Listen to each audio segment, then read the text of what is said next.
So kia ora koutou.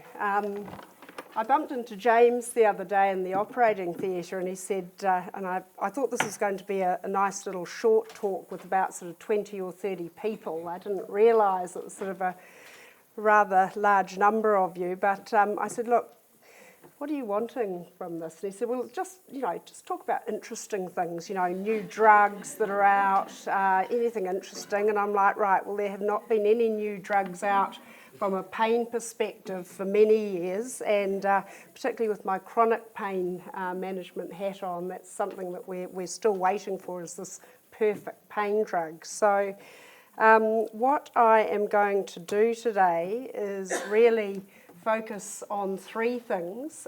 First of all, I think it's important to have a structured approach to pain management, and pretty much the two components of that are really recognition of pain and using appropriate pain assessment tools in children who, of course, often have problems at a young age, self-reporting pain. So often we're relying on objective measures of pain. And then I'm going to talk a little bit about treatment of pain. So that's pretty much in the trauma setting, drugs, but of course we shouldn't forget the non-pharmacological management of pain. So good pain control certainly facilitates assessing children properly. If you don't control a child's pain well, they're not likely to be cooperative with regard to either answering your questions or lying still to be examined. And of course, it can also be really detrimental to a critically ill child if you don't manage their pain. So you get all sorts of problems, splinting of chest wall and diaphragm, compromised respiration, and that can result in some pretty nasty hypoxemia and high levels of carbon dioxide, which are not great for children in the trauma setting, particularly with a head injury. So let's talk a little bit about pre-hospital pain management in children.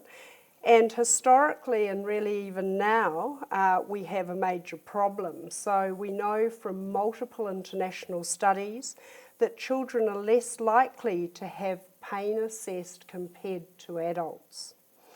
There's also pretty variable documentation of any pain assessment. So we're all good at doing heart rate, blood pressure, oxygen saturations, but pain scores historically and to this day are probably not as important as primary sort of cardiovascular and respiratory measures. We also know that administration of pain-relieving medications for quite severe trauma in the pre-hospital setting is low, and I guess people have got all sorts of other things they're worrying about primarily. And lastly, we know that children are less likely than adults to be given opioids by ambulance services across many countries. So what are some of the barriers to pain management in the pre-hospital setting? Well, we've got difficulty with pain assessment, and that's for multiple reasons, including limited education and training. We've got difficulty with giving analgesics to uncooperative and distressed children. A lot of people have an experience with children, particularly really young children, and I think it can be quite frightening to give very young children opioids. I mean, as an anaesthetist, we sort of whack it into people and don't worry about it and sort of think, right, we've got Narcan and an ambu bag handy if it all goes wrong. But I'd imagine in a speeding ambulance on the motorway, it probably doesn't feel as comfortable.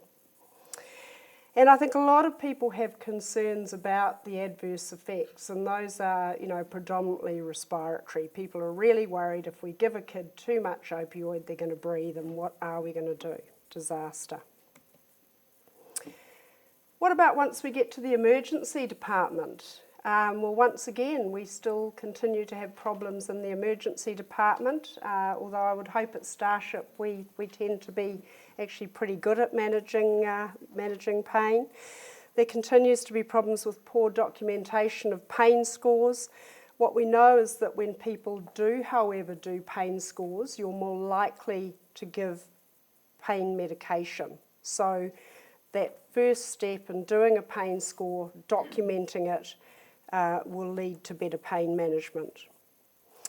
Health professionals, so that's doctors and nurses, we are quite mean and we will tend to score pain lower in comparison to children and their caregivers, and that is still a problem.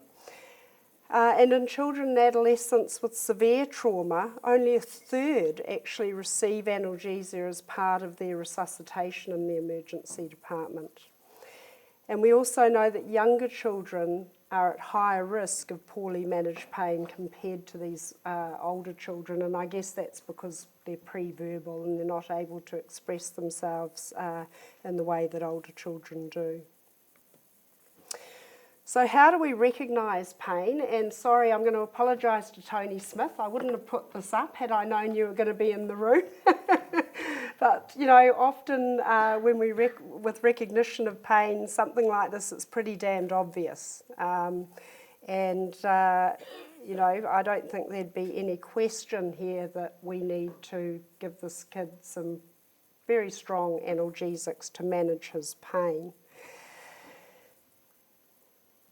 There are other ways that we can recognise pain if it's not as obvious. So, we can often have an expectation that if you've got a pretty, badly fractured femur and there's a bone poking out of the skin, you're going to have some bad pain.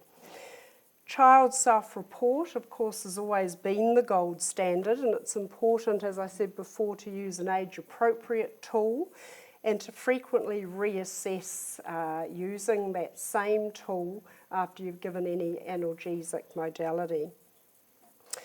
Important to recognise that in kids who are under 4, self-report is notoriously unreliable. Once you're a bit older, 4 to 5 years, we've got a couple of useful tools. So the simplified FACES pain scale and the pieces of hurt tool, which I'll show you in a minute. Once you're a bit older still, we can go on to the numerical rating scales and some of the more complicated FACES pain scales. And once you're over the age of 8, we can use a visual analogue or a coloured analogue scale, although both of those tend to be just used in the research setting rather than in a clinical setting. Of course, in the trauma setting, or when you've got an unconscious child or a very uncooperative child, we might have to rely on parental reporting of pain or parental reporting of what happened at the time of injury and subsequently. And we can also look at some behavioural changes and physiological changes, which I'll talk about a little later. So if we look at the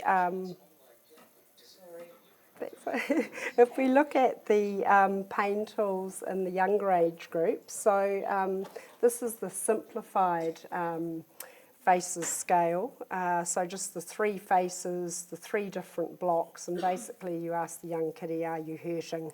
And how much hurt have you got? And they'll point to one of those faces or one of the loads of blocks.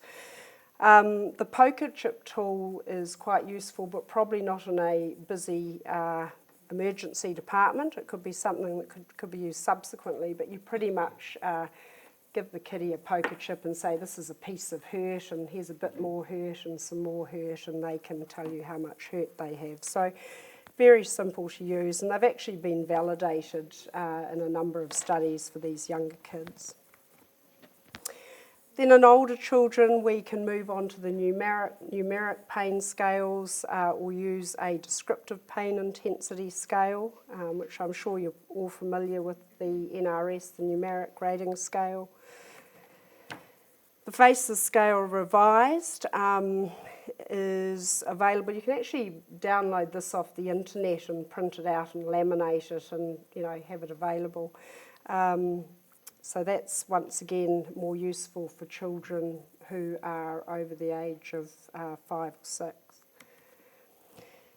When we look at behavioural changes, that's really something that we would use with either young children or other non-verbal children. So looking at posture, facial expression, torso and limb movement, what's happening with their voice, are they crying, and also are they consolable. So there is something called the FLAC scale, which was devised in 2010. Easy to remember. Once again, you can freely download this and laminate it. The good thing about the FLAC scale is that it's been validated in pre-verbal, non-verbal children, but it's also validated in the elderly with dementia, so quite handy for both ends of the age spectrum.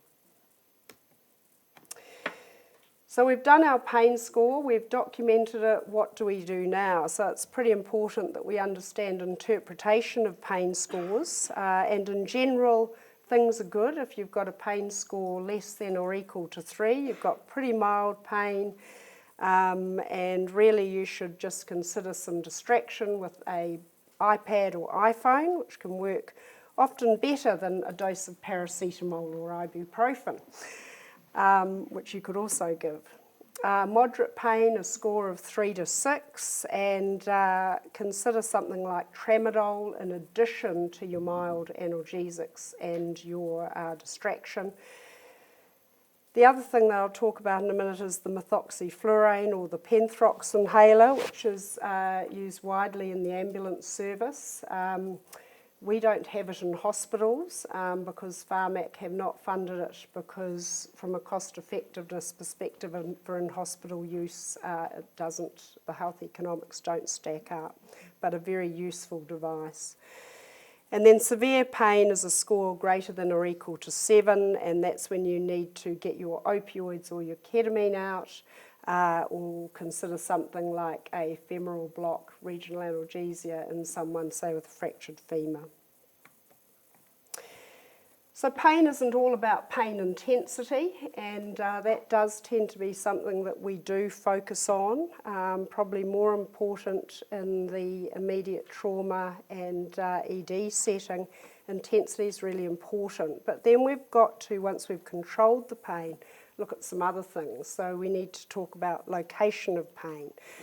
Does it radiate? You know, if a kid's got some diaphragmatic irritation, they might get some shoulder tip pain, all sorts of other things. So you've got to talk about location of pain and does it radiate. The quality is important from the perspective of whether or not they have nerve-related pain, so you know, neuropathic versus general nociceptive pain from an injury. With neuropathic pain, you'll get kids describing stabbing, sharp, burning types of pain. So this may be a problem that you might see associated with a bad fracture of some kind. And then we also want to talk about temporal aspects and whether or not the pain's made worse or better by movement, breathing, etc. When we look at physiological changes, there are a lot of these that occur when you have moderate to severe pain, but of course they're all very non-specific signs of physiological stress. And it's important to remember that they may not be pain-related. So I guess in the trauma setting, you're more worried about hypovolemia, blood loss, all those sorts of things. But also, kids might just be hungry, pissed off, shitty, that, you know, their bike got taken away by a tow truck or whatever. So there's all sorts of things that can lead to these physiological changes. Now we'll move on to pain management, and of course pharmacological management is incredibly important in the trauma setting. There's not a lot of new stuff, I'm sorry, James. We still have good old paracetamol. The problem with it is that it can take, you know, up to 90 minutes for some oral paracetamol to actually do anything. And, you know, if you go into EDs, often you'll get given a dose while you're waiting to be triaged, but it does take quite a wee while to have an onset of action. Of course, we do have intravenous paracetamol now, which works faster and is better, but you do have to get an intravenous line in to administer it. We have all sorts of non-steroidals, once again, oral non-steroidals, slow onset. We've also now got coxibs, which of course are quite good from the perspective that they're gastroprotective, etc., and they have a longer lasting action. So something like celecoxib, you know, you can prescribe 100 milligrams twice daily as opposed to your 6-hourly ibuprofen. So certainly in kids, if kids can have a longer dosing interval, they prefer it. And so I've moved into prescribing far more coxibs than your conventional non-selective non-steroidals. Tramadol we'll talk a little bit about. The big no-no with Tramadol is never with children with a seizure risk and never with children with a head injury. And there's some other issues, particularly around MedSafe's little notice that it put out last year, but we'll talk about that in a minute as well. Opioids, we've got a selection of many. Predominantly we use morphine, oxycodone, probably fentanyl is an incredibly appropriate choice in the trauma setting, very potent, very fast onset. I'll talk a little bit about methoxyflurane and good old Entonox, and of course ketamine is something that's routinely used. I think the ambulance service use it, yeah, and it's used in the ED, very effective. So here's good old Entonox, very clunky, so not great to have in the back of an ambulance, although I think before methoxyflurane you used to have Entonox cylinders. It is great in that it's odourless, so kids can't smell it. It provides analgesia and sub-anaesthetic concentrations. It's a demand administration device, so that's inherently safe in that, you know, you've got to suck on it to get anything, and so if you start losing some consciousness, then you'll stop sucking. So it is relatively safe. Rapid onset and recovery, which is great, and so it's really suitable for very short-lived procedural pain, popping an IV in, suturing, popping kids into a splint, transport, or a bit of fracture manipulation. The problem with it, of course, is that you need two people. So you need someone doing the procedure and you need someone coaching the child and making sure that they are safe with the administration of Entonox. There are a few complications, so despite its demand device inherent safety, you can get some over-sedation. You can also get some kids that get euphoric and actually start, well, particularly in anaesthesia, if you give it for a bit too long, they'll try and leap off the bed and you're sort of like, ah! So a bit of hyperactivity can happen. Of course, it's not good with air-filled spaces, either in the chest or in the head. And nausea and vomiting is a big problem, tingling, dizziness. So it's not the perfect agent either in the trauma setting if you've got a sort of a dysphoric, distressed child. So good but not perfect. I think methoxyflurane is a great device, so very portable. Once again, a demand device, so has some inherent safety.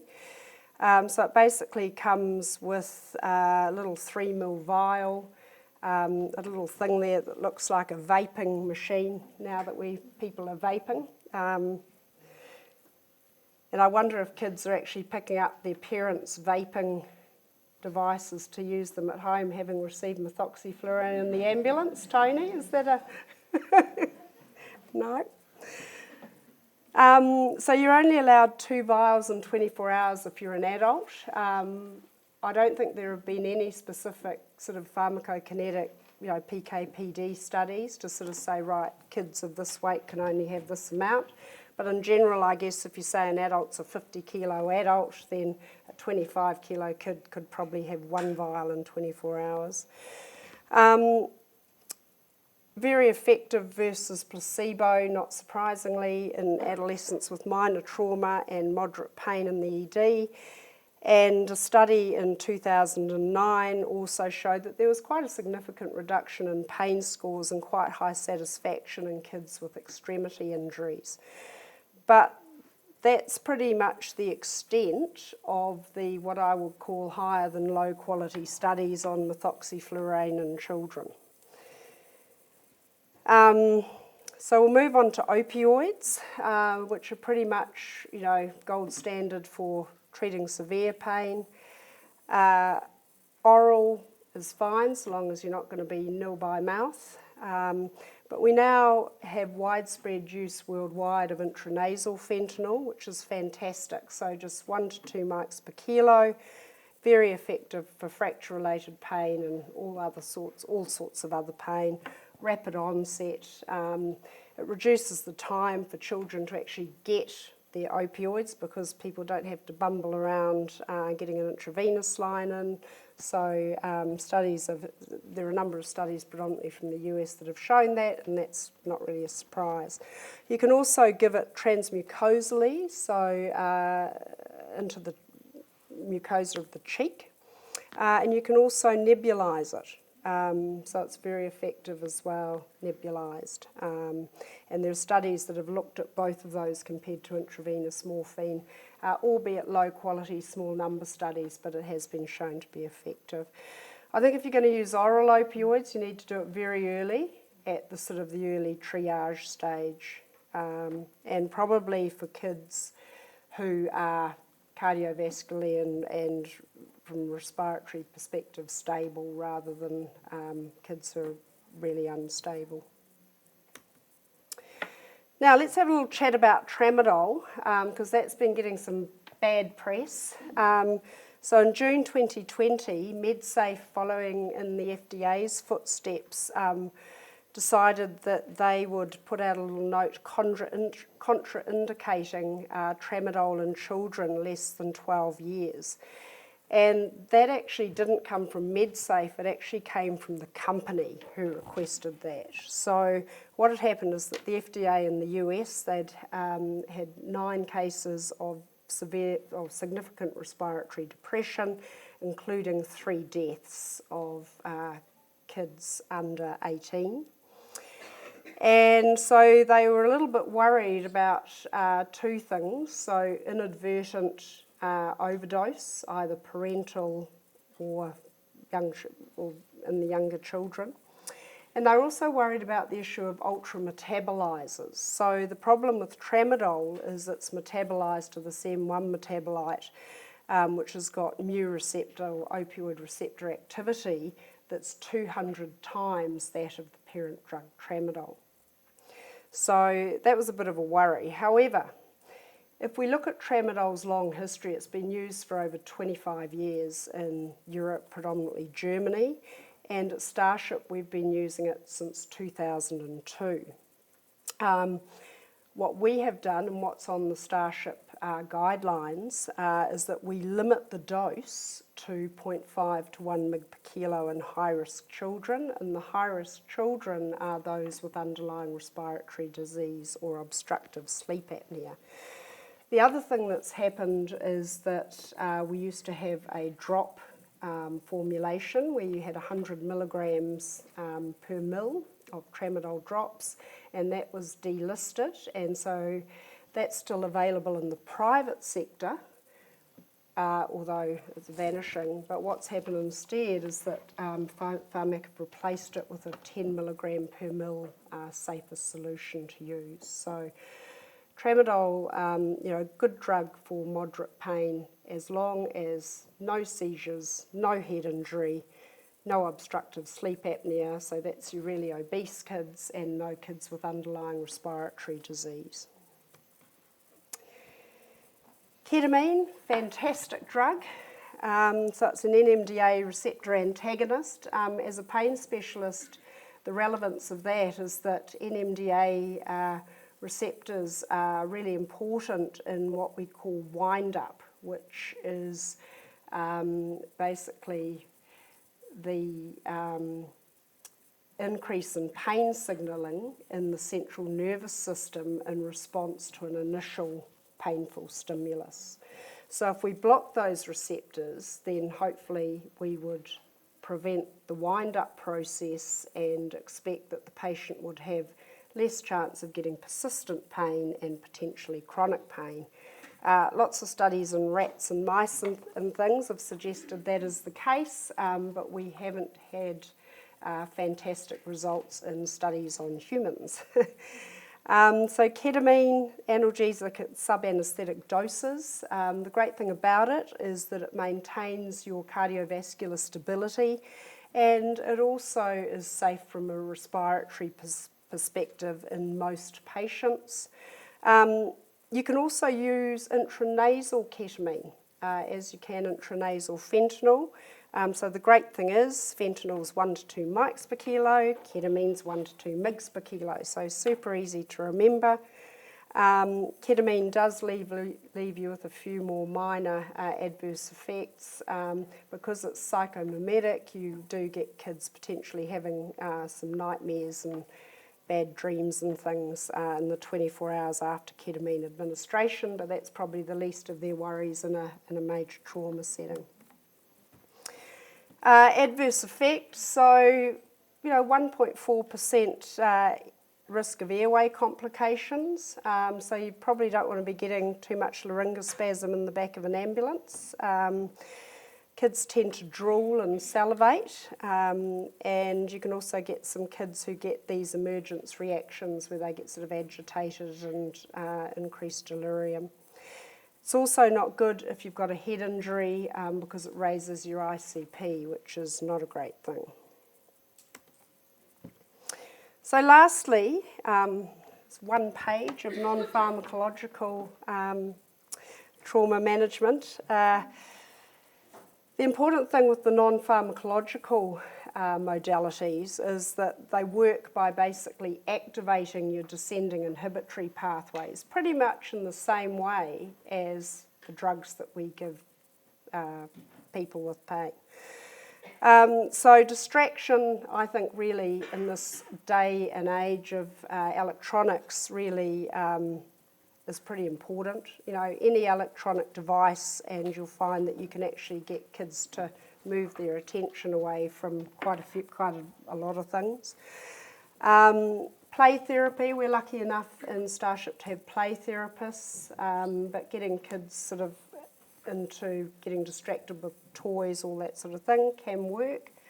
Relaxation, deep breathing only really works for older kids, and it's okay for mildly painful things like potentially putting an IV in and things, but a lot of the non-pharmacological modalities are really only good for sort of managing mild pain in the trauma setting. So I think to summarise, we still have a problem worldwide with both the under-assessment and the under-treatment of pain. Important to assess pain intensity with the appropriate or the age-appropriate tool. Important to document it, because we know that if you document it, you're more likely to give a child some pain relief. Important to think multimodal analgesia. So, some of the basic stuff, you should then add on something like Tramadol, add on opioids if needed. And I think it's important to reassess to check that your pain modality is working. So regular reassessment, and I think now most emergency department forms have got pain on their checklist to get reassessed with all the other vital signs. So thank you.